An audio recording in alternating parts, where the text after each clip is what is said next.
গরম ভাতর লাগি যদি বেগুন আলুর এই মাখা মাখা রেসিপিটা থাকে তাইলে তো আর কোনো কথাও নাই। পরিবারের সকলে মাছ মাংস রাখিয়ে কিন্তু ও রেসিপিটা দিয়েও শুধু ভাত খাইবা। নিরামিষ বেগুন আলুর রেসিপিটা আমি খুব সহজে বানাই আপনারা লাগি শেয়ার করছি। আশা করছি সকলের কাছে ভালো লাগবে। আসসালামু আলাইকুম আপন মানুষজন, অনলি কুকিং রেসিপিস চ্যানেলে সকলরে জানাই স্বাগতম। আজকে আমি আপনারা বানিয়ে দেখাইলাম বেগুন আর আলু দিয়ে খুবই মজাদার নিরামিষ একটা রেসিপি। এর কারণে আমি এখানে আগে থেকে খাটিয়ে নিছি কিছুটা বেগুন, আর বেগুনগুলারে আমি ওলাখান একটু বড় বড় টুকরা করে খাটিয়ে নিছি। আর নিছি আলুর পিসগুলারেও আমি বেগুনের ওলাখান একটু বড় বড় করে খাটিয়ে নিছি। বেগুন আর আলু নিরামিষ এই রেসিপিটা বানানি একদম সহজ আর খাইতে অনেক বেশি ভালো লাগে। এখন আমি চুলার উপরে একটা কড়াই বইয়ে নিছি, আর কড়াইয়ের মাঝে নিছি হাফ কাপ পরিমাণ সয়াবিন তেল। সয়াবিন তেলের পরিবর্তে চাইলে আপনারা এখানে সরিষার তেল দিয়ে রেসিপিটা রান্ধিতে পারেন। এখন তেল বালাটিকে গরম হয়ে আইলে দিলাইরাম আলুর টুকরাগুলারে আমি প্রথমে বাজিয়া নিমু। মিডিয়াম আছে আমি আলুর টুকরাগুলারে লাল লাল করে বাজিয়া নিমু। এর কারণে আমি দিলাইরাম কিছুটা হলুদের গুঁড়া আর সামান্য পরিমাণে দিলাম লবণ। এখন সব কিছুরে খুব বালাটিকে মিশাইয়া মিডিয়াম আছে লাল লাল করে বাজিয়া নিলাম। যদি আমার আজকের এই সহজ সুন্দর রেসিপিটা আপনারা কাছে ভালো লাগে আমার চ্যানেলটারে সাবস্ক্রাইব করে আমার পাশে থাকার অনুরোধ রইল। আর যারা আজকের এই ভিডিওটা দেখার প্রথম থেকে শেষ পর্যন্ত দেখার অনুরোধ রইল, আর একটা লাইক দিবা মনে করিয়া। দেখো আলুগুলারে আমি নাড়াচাড়া করিয়া ওলাখান একটু লাল লাল করে বাজিয়া নিলাম। আলুগুলা আমার মোটামুটি লাল লাল করে বাজা হয়ে গেছে, আর কালারটা হয়তো দেখি আপনারা বুঝতে পারা একটুখানি লাল লাল হয়েছে। এখন আলুগুলারে আমি তুলি আলাদা একটা বাটির মাঝে নিলাম। এই রেসিপিটা যেমন বানানি সহজ আর খাইতে কিন্তু অনেক বেশি ভালো লাগে। আর কিন্তু চাইলে গরম ভাত কিংবা রুটি পরোটার লাগি কিন্তু এই রেসিপিটা আপনারা পরিবেশন করতে পারেন। আলুগুলা তোলার পরে এখন আমি দিলাইরাম বেগুনগুলারেও আমি ওলাখান আলুর মতো লাল লাল করে বাজিয়ে নিমু। এর কারণে সবগুলা বেগুন দেওয়ার পরে সামান্য পরিমাণে দিলাম হলুদের গুঁড়া আর দিলাম সামান্য পরিমাণে লবণ। এখন আবারও সব কিছুরে খুব বালাটিকে মিশাইয়া নিলাম। মিশানির পরে বেগুনগুলারেও আমি ওলাখান লাল লাল করে বাজিয়া নিমু। আর বেগুনগুলা বাজার সময় একটু খেয়াল রাখতে হইব যাতে আস্তে আস্তে থাকে, বেগুনটা যাতে না গলে।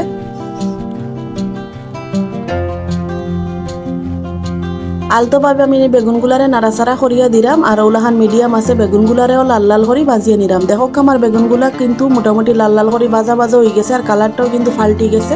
আর সবগুলা বেগুন কিন্তু এখনো আস্তে আস্তে আছে। এখন আমি বেগুনগুলারেও তুলি আলাদা একটা বাটির মাঝে নিলাম।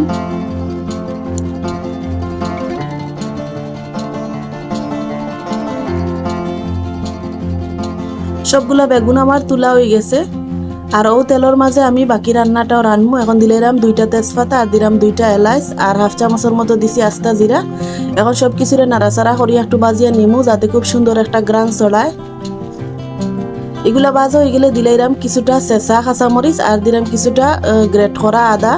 আমি কেন রসুন আর পেঁয়াজ ছাড়া কিন্তু আজকের এই রেসিপিটা রান্ধি আপনারা লাগি শেয়ার করলাম। রসুন আর পেঁয়াজ ছাড়াও কিন্তু এই রেসিপিটা খাইতে অনেক বেশি ভালো লাগে, তবে কেউ যদি চাইন ওই সময় রসুন আর পেঁয়াজও দিতে পারেন। কিছুরে খুব বালাটিকে নাড়াচাড়া করিয়া লাল লাল করে বাজিয়া নিছি। বাজা হয়ে গেলে দিলাইরাম আমি কেন 2টা টমেটো ওলাখান একটু লম্বা লম্বা করে কাটিয়া নিছি। টমেটো দেওয়ার পরে আবারও সব কিছু খুব বালাটিকে মিশাইয়া নিলাম, নাড়াচাড়া করিয়া একটু বাজা করিয়া নিলাম। দেখো টমেটো কিছু বাজা হয়ে গেলে আমি আবারও খুব বালাটিকে আবারও নাড়াচাড়া করিয়া দিলাম। যত বেশি নাড়াচাড়া করিয়া এই মশলাটা বাজা হইব তত বেশি গ্রান সুন্দর হইব।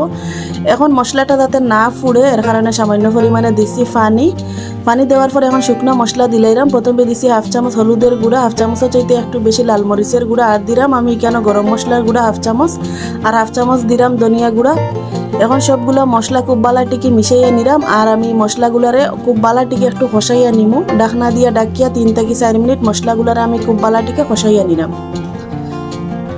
3 থেকে 4 মিনিট পরে দেখো মশলাগুলা খুব বালাটিকে আমার কষানি হয়ে গেছে, আর মশলা থেকে তেলও ছাড়িয়ে আইছে। এখন আবারও খুব বালাটিকে নাড়াচাড়া করিয়া নিলাম। আর টমেটোগুলারে আমি একদম গলাইরাম না, কারণ এই রেসিপি রান্নার পরে টমেটোগুলা যদি একটু আস্তে আস্তে থাকে দেখতে এবং খাইতে অনেক বেশি ভালো লাগে।